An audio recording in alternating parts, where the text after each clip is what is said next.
సంక్రాంతి రోజు అతి ముఖ్యమైన రోజు. సూర్యుడు మకర రాశిలో ప్రవేశిస్తాడు. మకర రాశికి అధిపతి శని. అలాగే పుష్యమాసాన్ని కూడా శనివాసం అంటారు. అందుకని నువ్వుల పిండితో నలుగు పెట్టుకుని స్నానం చేయమని చెప్పారు. చాలా ముఖ్యం. అది మాత్రం అస్సలు మానకండి. ఆ రోజు రుద్రాభిషేకం తప్పనిసరి అని చెప్పారు. ఎలా చేయాలో చెప్తా, జాగ్రత్తగా వినండి. చాలా మందికి తెలియదు. మీ ఇంట్లో చిన్న శివలింగం ఉంటుంది కదా, తీసుకోండి.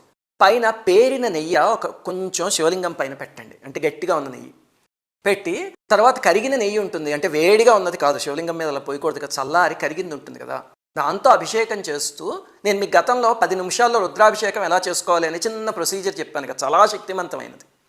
అది చేస్తూ రుద్రాభిషేకం చేసుకుంటే కనుక ఏ జన్మలోనూ దారిద్ర్యం అనేది రాదు అని శాస్త్రంలో చెప్పారు. ఆ రోజు నెయ్యితో రుద్రాభిషేకం చేస్తే అపారమైన ఫలితం అసలు మకర సంక్రాంతి రోజు.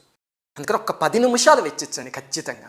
అలాగే ప్రసాదం నివేదన చేయాలండి. మరి సంక్రాంతి రోజు ఇంకేం చేస్తారో పొంగలి నివేదన చేయండి, చాలా శుభప్రదం.